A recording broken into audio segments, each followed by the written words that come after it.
Assalamualaikum warahmatullahi wabarakatuh.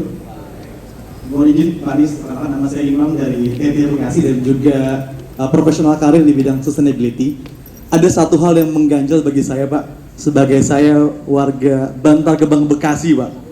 Setiap hari saya selalu mencium bau sampah dari Jakarta masuk ke Bantar Gebang Bekasi lebih dari 7.000 ton per harinya. Kira-kira nih Pak, ngomongin masalah sampah, TPA Bantar Gebang sudah overload capacity. Pertanyaannya, langkah efektif apa yang Bapak bisa usulkan kepada pemerintah kota ke depannya yang insya Allah akan dimenangkan oleh Bang Pramono dan Dul dalam pengatasan masalah sampah? Karena jujur Pak, even masalah sampah di Bantar Gebang tidak ada kebijakan reward and punishment. Sampah yang terpilah diberikan insentif bagaimana sampah zero waste to landfill dari RT RW. Dan kata kuncinya pemilihan sampah adalah insentif. Kalau nggak ada insentif, again, sampah akan dibawa ke Bantar Gebang, akhirnya TPA Bantar Gebang tempat saya tinggal numpuk. Solusi uang bau bukan solusi. Solusi pertama adalah pemilahan sampah di sumur dan insentif di RT RW sehingga terjadi zero waste to landfill.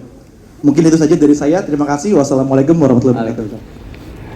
Imam tadi soal sampah. You're not alone. Dan itu yang kami katakan berkali-kali ke banyak tempat. Kota-kota di Indonesia akan mengalami yang dirasakan Jakarta bila sejak dini tidak mengelola soal sisa. Saya tidak mengatakan sampah, saya mengatakan sisa. Kenapa saya katakan sisa? Ini masalah mindset. Jadi tadi bicara tentang pendidikan lingkungan hidup. Setiap kegiatan kita itu membutuhkan input, keluarnya output. Output itu dalam bentuk aktivitas, program, karya. Nah, di luar output itu ada namanya sisa. Sisa ini ada yang bisa dipakai lagi, ada yang harus didaur ulang, ada yang tidak bisa digunakan. Nah, yang tidak bisa digunakan bolehlah kita sebut sebagai sampah. Cuman kita terlanjur terbiasa mengatakan semua sisa adalah sampah. Dan kami mencoba mengubah mindset itu. Ini kantong saya ada tisu. Kenapa kami coba mindset itu? Di Jakarta, tonton naik MRT. Naik MRT, ini pertanyaan ini dilakukan oleh seorang menteri ketika uji coba MRT pas baru dibuka. Kan ada percobaan awal-awal ya, menteri-menteri itu nyoba. Kemudian ada seorang menteri yang ikut mencoba. Selesai itu dia ketemu saya, Mas, ini ada yang kurang Mas, apa? Tempat sampahnya kurang. Terus saya jawab, Bu, nggak ada tempat sampah, bukan kurang, nggak ada. Terus kalau ada sampah gimana? Dikantongin. Saya udah terbiasa nih ngantongin. Nggak tahu bakal ditanya soal sampah hari ini. Gitu. Tapi kalau ada, ini sisa. Ini adalah sebuah tisu yang bersih. Tisu bersih. Saya keluarkan tisu itu dari tempatnya. Saya pakai untuk menggosok kacamata. Apakah ini jadi menjijikkan? Tidak. Ini hanya berbahasa dengan kacamata. Tetapi kita terbiasa kalau sesuatu yang sudah kita pakai, kita pegangnya pun risih. Misalnya, buka pisang, dibuka itu pisang. Terus setelah saya dibuka, kita mesti pegang baik-baik tuh pisang itu ketika makan. Setelah ditaruh, tunggu 10 menit lagi, pegang gini. Ini pisang yang baru kita makan tadi tuh. Berubah mindset kita, yang tadinya sisa, lalu persepsi kita mengatakan sebagai sampah. Karena itulah, menurut saya sekarang ini harus ada revolusi serius soal bagaimana kita melihat masalah lingkungan hidup itu. Apa? Satu, tadi kan input. Berarti kalau soal lingkungan apa? Kurangi inputnya. Kurangi input yang kita gunakan. Teman-teman, kurangi input yang kita gunakan itu mulainya apa? Sehari pakai baju sekali, itu mengurangi pencucian deterjen kita. Tapi kalau kita pakai bajunya sehari 3-4 kali ganti baju, terus setiap 2 hari sekali itu cuci handuk, cuci macam-macam itu nambah deterjen kita. Kenapa kita sadari? Jadi konsumsi dikurangi. kita akan membantu lingkungan. Yang kedua, ketika kita beroperasi, aktivitas dibuat efisien.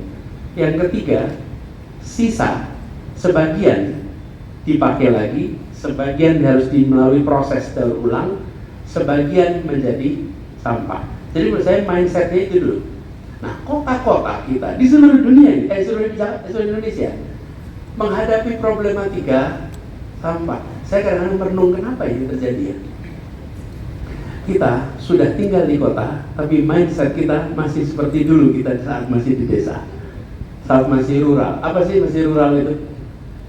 Satu, semua yang kita konsumsi adalah recyclable. Beli nasi ponggol, wadahnya daun. Beli gudeg, wadahnya daun. Sehingga selesai dipakai, ya tinggal di rumah ada lubang, itu dimasukkan ke lubang sampah. Lalu akan di-recycle oleh alam.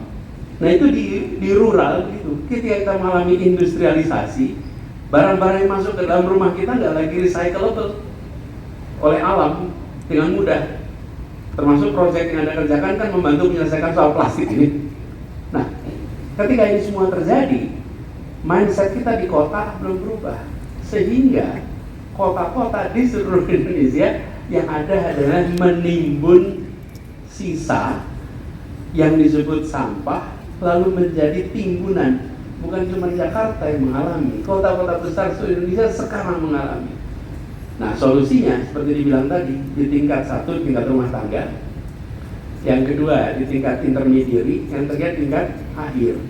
Itu penyelesaiannya end to end. Saya bisa nerusin ini, nanti jadi kuliahnya soal kuliah ekologi lingkungan untuk perkotaan gitu. Jangan berhenti di situ aja. Tapi saya sampaikan teman-teman bahwa ini membutuhkan turun tangan kita di level lingkungan, perumahan. Tidak bisa memilah sampah dikerjakan satu rumah, nggak bisa. Harus dikerjakan oleh satu komunitas. Kenapa? Ya bagaimana saya memilah sampah di rumah saya? Ketika saya taruh di luar, pemungut sampah mencampurnya lagi jadi satu. Itu paling frustrasi bagi rumah-rumah yang sudah memilah sampah. Karena itu dia harus dikerjakan sebagai satu gerak. Karena mudah-mudahan nanti turun tangan punya gerakan untuk pengelolaan sampah di kota-kota. Di Jakarta, saya lupa datanya, mungkin bisa dicekin sebentar. Itu ada banyak sekali RW yang sudah memulai gerakan pengelolaan sampah di hulu, sehingga tidak semuanya menjadi beban sampai ke masyarakat. Lalu apa yang terjadi yang sudah ada di pengelolaan sampah akhir? Satu demi satu di recycle. Sekarang di sana ada proses menjadikan itu sebagai sebuah briquette yang bisa dipakai untuk bahan bakar pabrik semen. Dan dikerjakan. Saya resmikan itu persis sebelum ujung masa tugas. Kandi, sayang kita nggak jadi wawancara ya Kandi ya.